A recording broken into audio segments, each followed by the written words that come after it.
Assalamualaikum warahmatullahi wabarakatuh.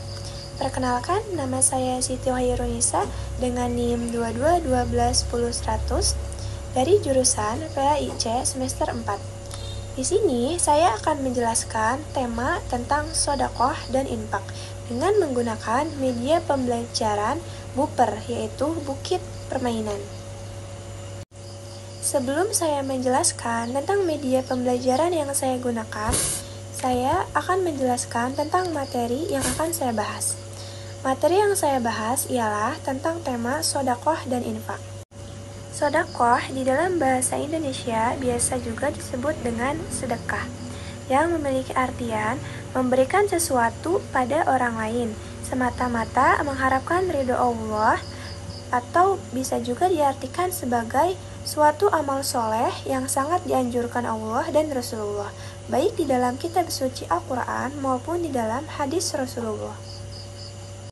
Nah, perintah bersedekah ini juga sudah dijelaskan di dalam keadaan surat Yusuf ayat 88 yang mana memiliki artian dan bersedekahlah kalian kepada kami, sesungguhnya Allah memberikan pahala bagi orang yang mau bersedekah.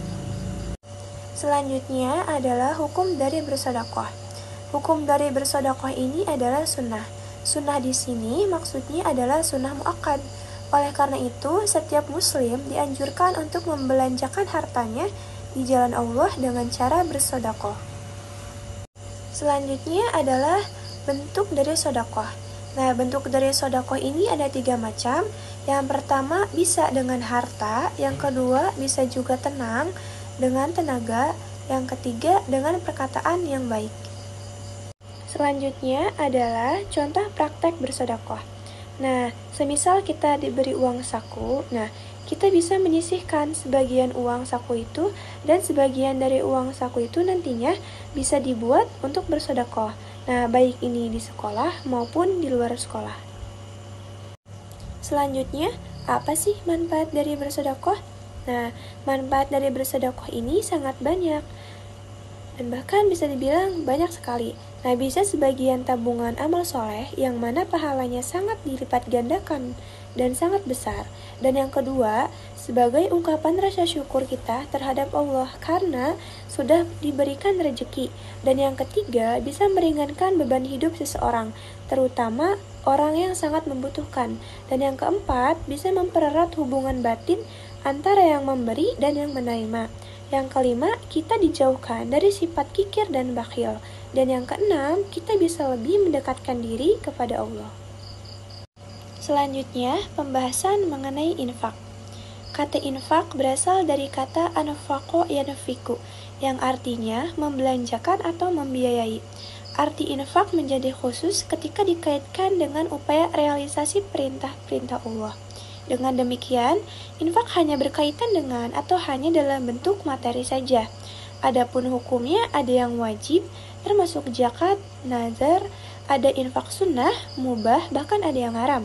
Dalam hal ini, infak hanya berkaitan dengan materi.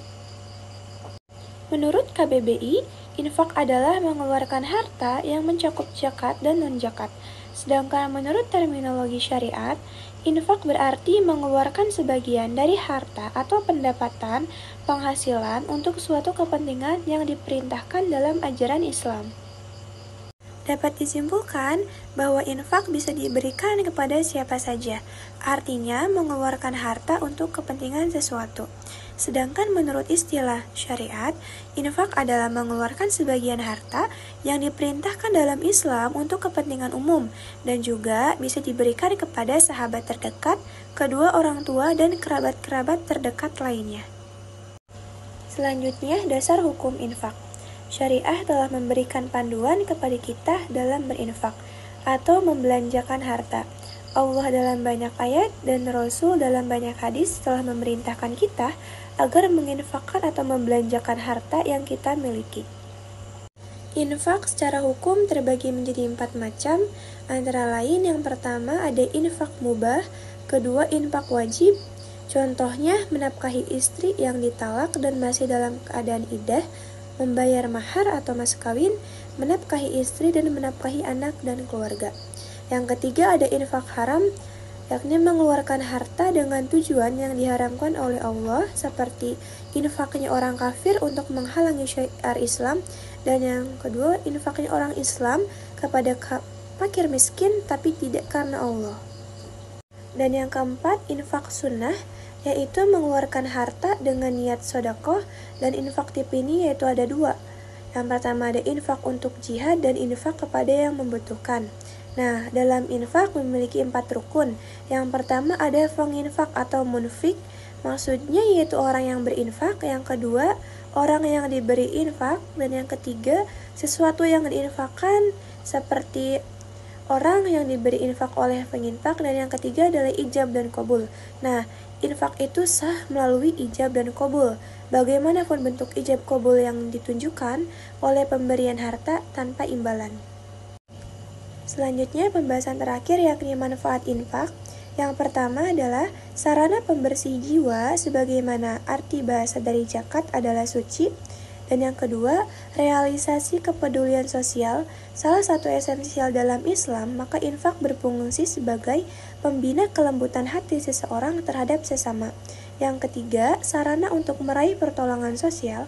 Dan yang keempat, ungkapan rasa syukur kepada Allah. Dengan menunaikan infak merupakan ungkapan syukur atas nikmat yang diberikan Allah Subhanahu wa Ta'ala kepada kita. Cukup sekian materi yang saya jelaskan. Selanjutnya saya akan menjelaskan tentang media yang saya gunakan. Assalamualaikum warahmatullahi wabarakatuh.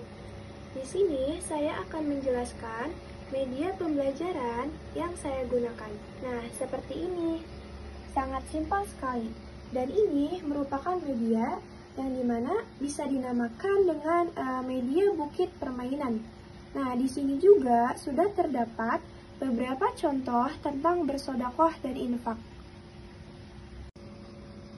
Nah, di media pembelajaran kali ini terdapat beberapa bukit.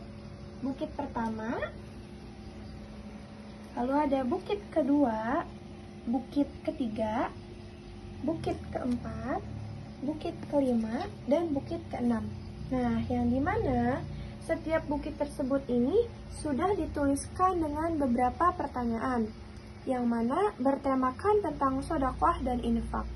Lalu, langkah pertama dalam memainkan media pembelajaran ini, nantinya ialah guru membagi siswa menjadi 6 kelompok, di mana setiap kelompok terdapat 4-5 siswa. Selanjutnya, nanti guru akan memerintahkan siswa untuk mengambil potongan-potongan kertas kecil yang sudah disiapkan di sini. Nah, seperti ini contohnya.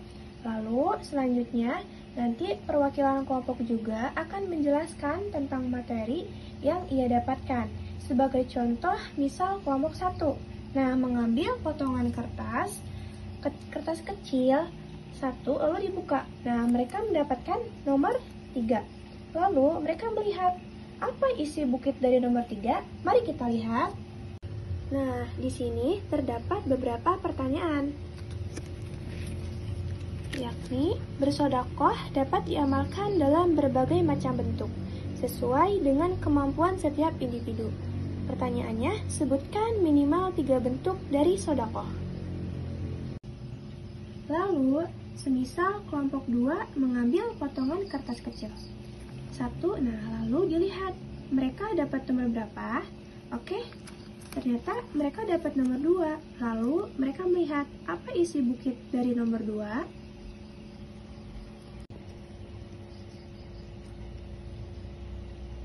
Nah, pertanyaannya, apa pengertian dari infak? Jelaskan. Lalu, semisal lagi kelompok 3 mengambil kertas potongan 1. Nah, lalu mereka lihat mereka dapat nomor berapa. Ternyata mereka dapat nomor 5. Lalu mereka lihat apa sih isi bukit dari nomor 5 itu. Nah, isi bukit dari nomor 5 adalah apa pengertian dari sodakoh, dan jelaskan. Begitupun dengan pertanyaan seterusnya. Nanti di sini guru akan memberikan waktu selama 10 menit untuk per kelompok berdiskusi mengenai soal-soal yang telah mereka dapatkan. Setelah selesai berdiskusi, nanti guru akan meminta perwakilan kelompok untuk menyampaikan hasil dari diskusi materi yang telah didapatkan.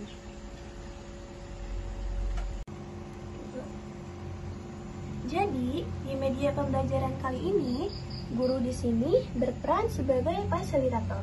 Di media pembelajaran kali ini, nantinya siswa juga akan dilatih untuk lebih percaya diri dalam menyampaikan sebuah pendapat dan dalam melakukan sebuah diskusi. Baik, cukup sekian penjelasan tentang media pembelajaran yang saya gunakan. Terima kasih. Berikut tadi adalah penjelasan tentang materi yang bertemakan sedekah dan infak dengan menggunakan media pembelajaran Bukit Permainan. Cukup sekian penjelasan dari saya. Kurang dan lebihnya saya mohon maaf. Wassalamualaikum warahmatullahi wabarakatuh.